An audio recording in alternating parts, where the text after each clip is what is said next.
How do you add a church service to CrossReference? Well, it is actually very easy. Let's first look where church services are.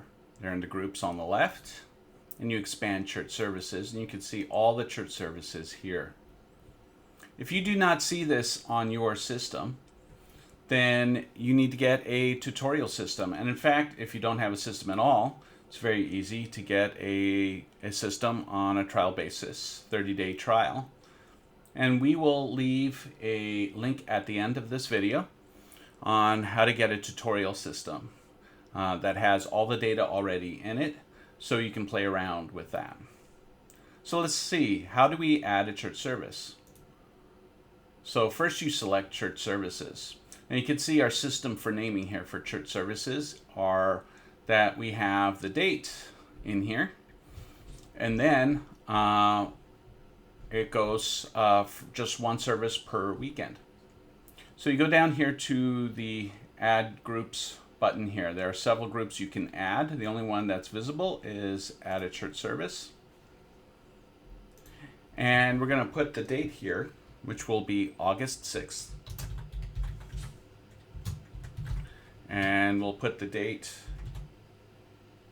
in here, the numerical date. Press OK. Now you can see that we have a service here called August 6th, and when you mouse over it, it gives the actual numerical date of the service. It also puts some groups underneath. There's the attended involved group and the received Christ group. Attended involved are people who actually attended, and received Christ is the group that holds people who actually receive Christ during the service, if you have an altar call or something similar to that. So how do we add people to this?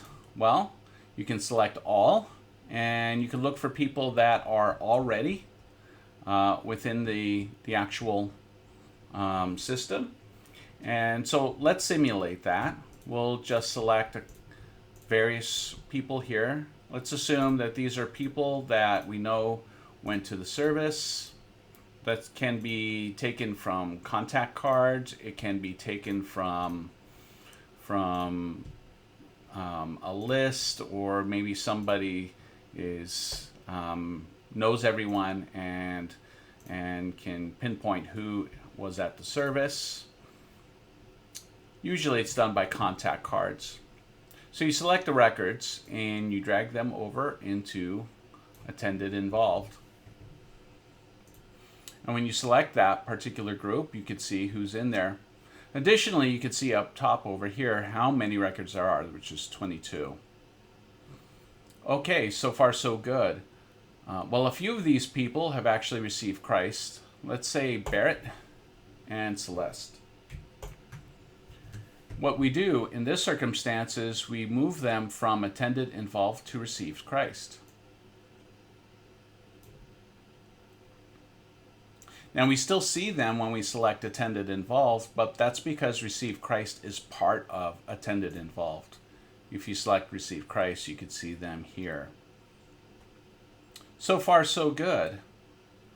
But what if I wanted to edit this? Maybe I will put it as a Saturday service on August 5th. Well, what you can do is you can select the group, and you can press this button up here, which can rename or edit a subgroup. And in this case, we'll just change the name and the date.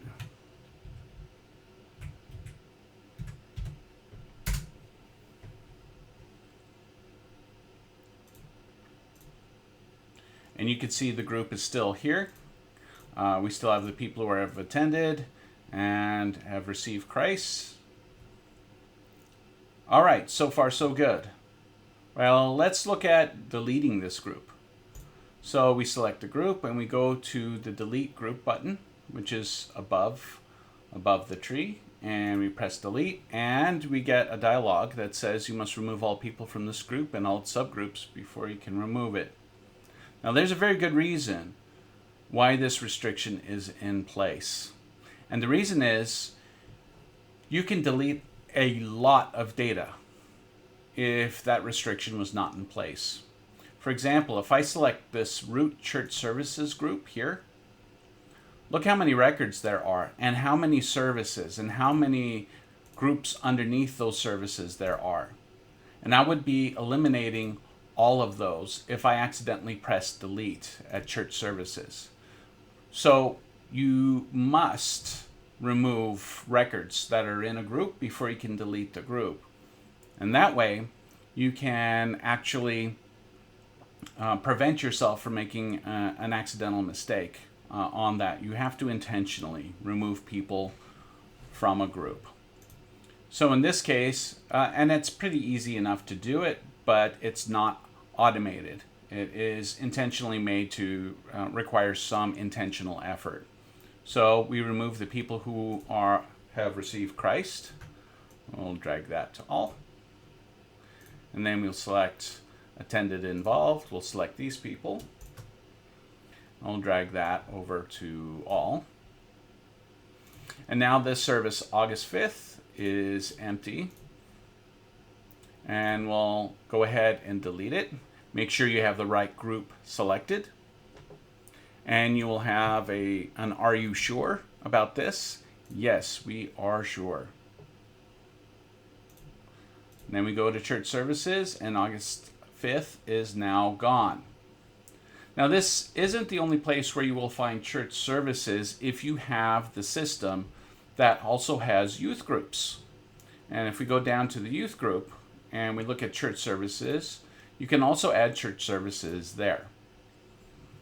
So you can differentiate and split up services between the main campus service and the youth group services.